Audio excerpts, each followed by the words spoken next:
Hi, my name is Gabriela Tejedor, and I'm co-founder and co-head of school of Brooklyn Independent Middle School.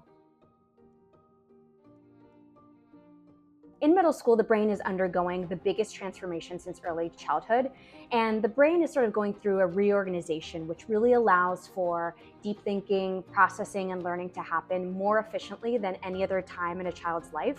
And so, to no surprise, middle school is an incredibly important and delicate time. Kids learn to discover their sense of self, their place in the world, their belief systems, and their likes and their dislikes get cemented, which is all the more reason to really be intentional about selecting a school that is doing middle school right and really celebrates these years.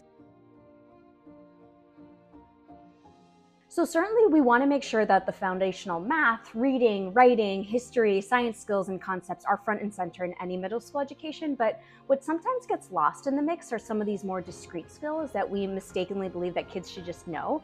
A middle school-centric school is one in which kids are learning time and task management skills. How do I long-term plan for a big project, or how do I space out studying for an exam? Organizational skills. How do I make sure I know where my folders and my notebooks and my homework are? Collaboration and communication. How do I communicate my ideas? How do I agree? How do I disagree? And then, of course, there's the social emotional tools that are really essential to communicate to the brain it's actually safe enough to learn here. So really teaching kids, what emotions am I feeling? How is my body responding? How do I regulate? Kids really need to feel active and like they're part of the learning that's happening in the classroom.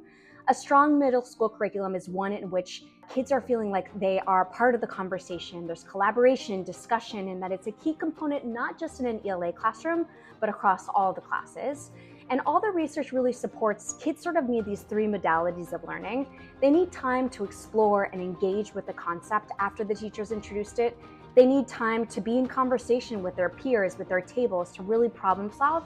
And then, of course, they need time to independently think to apply their learning. Another key component for middle school is exposure. They want to try on different versions of themselves. And so instead of viewing these extracurriculars as extra, we want to make sure that they're actually central to a kid's day, like we do here at Brooklyn Independent. The middle school brain isn't yet ready to cement who the kids are, and so a wide range of electives like dance, animation, robotics, volleyball, rock band really helps kids define who they are and what their interests are.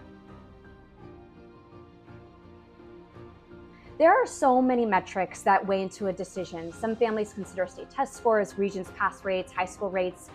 The importance of these metrics is really a personal decision for each family, but the two pieces we think that actually get overlooked that have tremendous impact on student learning are, one, will my kids actually be learning from kids who are both similar and different from them?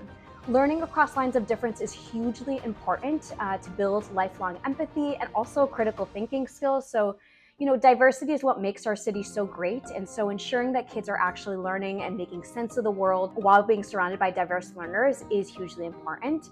And the second is, what's the feel of the school? And this one is harder to measure, but it can happen in those small moments as you're visiting these different middle schools. Are the students smiling? Do they look comfortable in the space? Are teachers smiling? Do they feel joyful? And do they really center kid voices and kid learning? Understanding and acknowledging that this is a time of transition and not holding on too tightly when kids make mistakes or they try on different versions of themselves that maybe you don't agree with. They are experimenting, and that is a good and healthy thing.